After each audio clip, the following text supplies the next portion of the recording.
Hello everyone, my name is EVOO and welcome to Cooking with the Koyas. Today folks, I'd like to share with you a quick recipe for making your own brine, for brining chicken, turkey, meats, whatever the case may be. A brine, folks, helps retain moisture in the meat. It also helps tenderize, and of course, it adds flavor. It's quick and easy to do, so this is how I make my brine.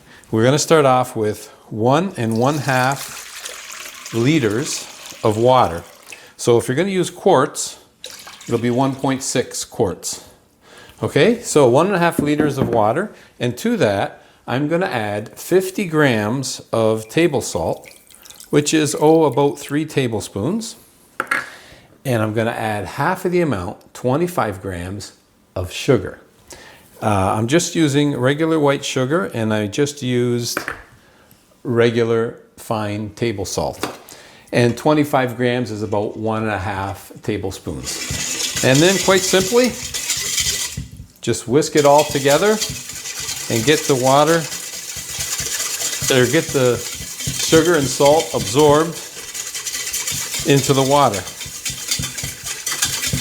Now the one thing the sugar does too, besides add flavor, it also helps with the browning of the meat or the chicken as well. So if you add too much salt, your brine will be over salty, your chicken or meat will be over salty.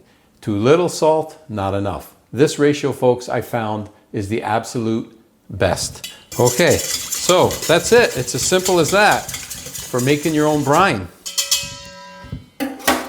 Brine is now ready. And since we have a brine, why not cook up some chicken? Let's get started right now. So I have 2 beautiful chicken breasts right here, and we could put those right in the brine as is, but I'm going to grill these. So what I'd like to do is I want to have a more consistent and uniform thickness, and I want them a little thinner than they currently are. So I'm going to pound them down a bit. Now the pounding is going to make it thinner, more uniform, and of course also tenderizes a bit.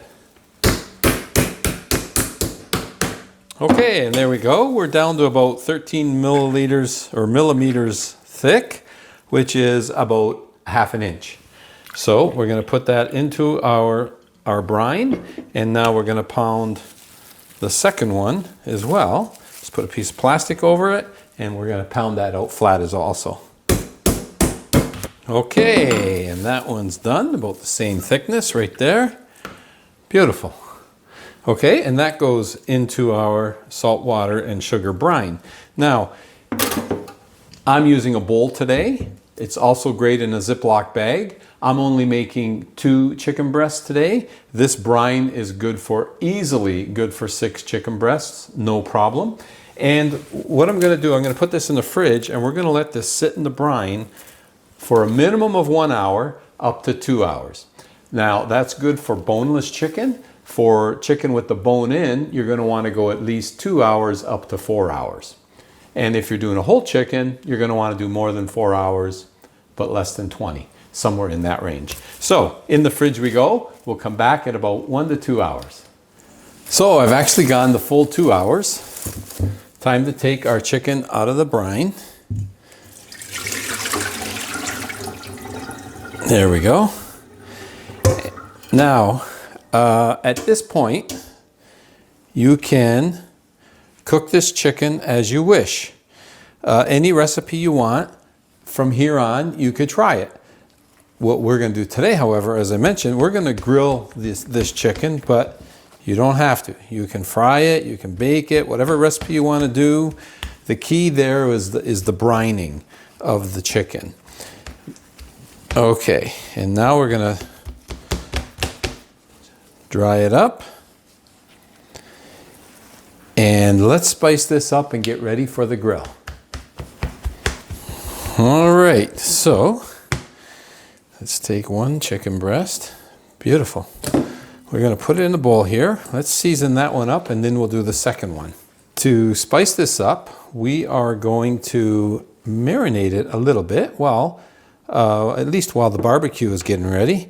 So we're going to put a little bit of extra virgin olive oil on one side and brush a little bit on the other side as well. Just a little bit of extra virgin olive oil. There we go. Brushed on both sides. Now, we're going to add some Worcestershire sauce. Try to say that 3 times fast. Okay, so I'm going to say about a tablespoon of Worcestershire sauce. Okay, there we go. Let that sit in there, and the final ingredient, at least for starters, is going to be paprika. So I'm going to sprinkle paprika on both sides. Okay, now that's it for what I'm going to say the mandatory part for this recipe. The optional part, we can add about 1.5 teaspoons of minced ginger and about 1/2 clove of minced garlic. Now this is optional. I'm adding it because I happen to like them and they add great flavor. So I'm going to add that to our chicken. Okay, so there we go. Chicken is now ready. It's going to marinate. You want it to sit in this for at least 15 minutes, which basically is by the time you get the grill ready, your chicken will be ready to go on the grill. Okay, so having said that, I will spice up my second one, and it looks like that broke, so I got a little piece there, and then I'll fire up the grill and we'll start cooking. Alrighty, our grill is preheated and ready to go. Let's just give it a little shot of oil.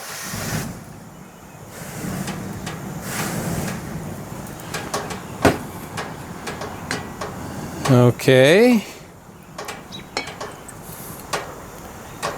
Perfect. All right. Now, let's take our chicken breast, drop them on the grill. That was that little piece there that broke. That's fine. There we go. Alrighty. So what we're going to do, folks, I like to do 3 minutes per side. So we'll do 3 minutes, then we'll flip it, 3 minutes, and then we'll flip it. And we're going to cook with the lid open, so we're not baking, we're actually grilling. And you may have noticed I did not add any salt earlier because it was already in the salt brine. So for me, it's salty enough just the way it is. So no need to add any extra salt, but of course, salt to taste. If you feel you need more, by all means do it. Okay, so we're going to give it 3 minutes and then we'll flip it. Okay, 3 minutes, let's give it a turn. Oh yeah, that's looking good.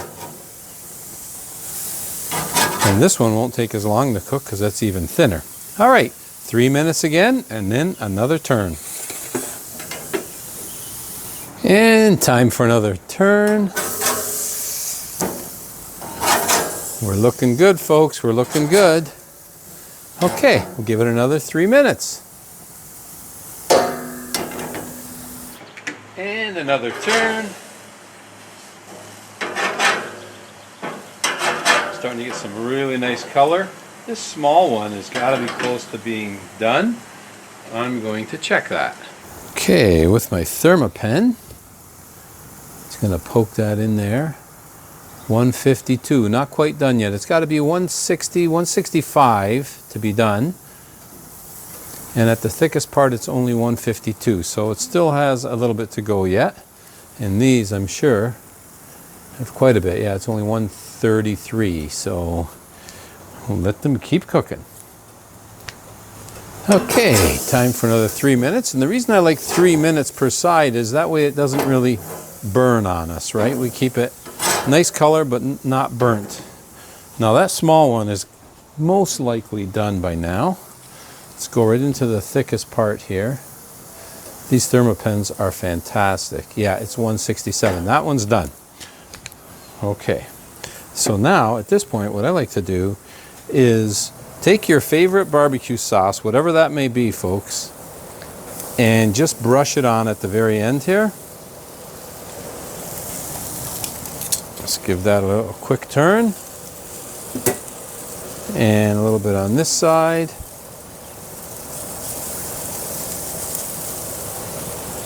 And And once again, just a quick turn to heat up that sauce a bit. Okay. That one is going to be put aside. That one's done. These ones need more time yet. All right, another 3 minutes. Let's take a peek. We're at 150, 157, 158. Okay, still got a little ways to go yet, so we're going to give them another 3 more minutes.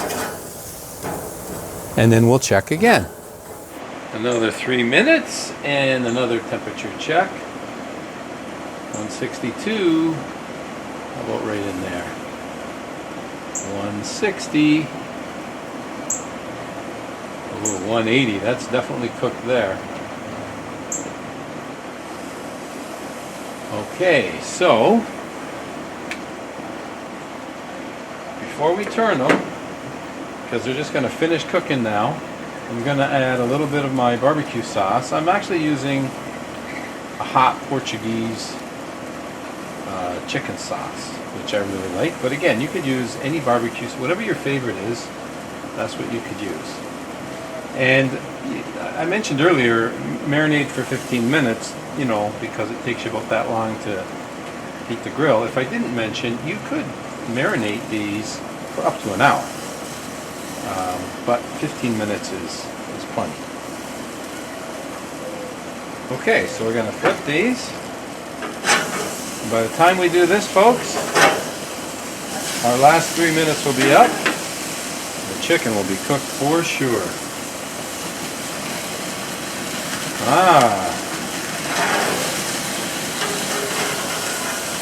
Finding that sauce. A little flamey there, right? Okay, no problem. Shuffle things around a bit.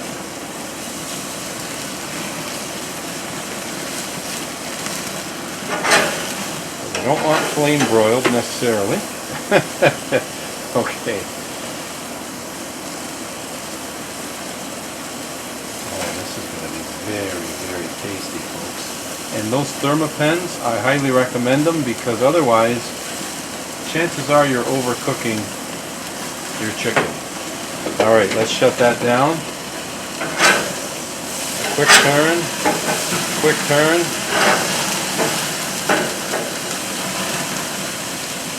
Just to heat up that sauce. The grill is off. And guess what, folks? Our chicken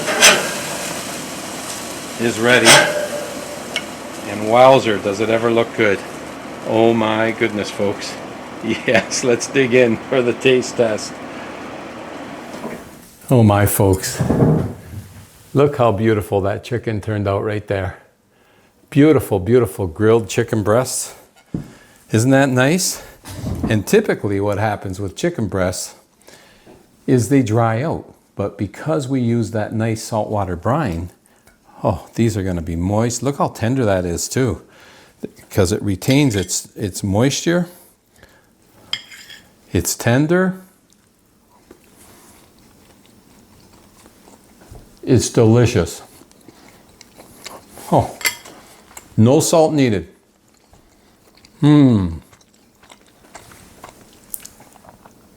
Moist, tender, almost juicy, but with that extra little bit of barbecue sauce we put on. Oh, look at that little bit of drippings there. Ho, ho, ho, ho.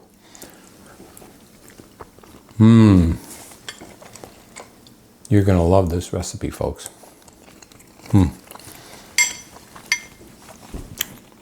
And the saltwater brining, that's the key to a not dried out and nice, moist, tasty chicken, or any meat for that matter.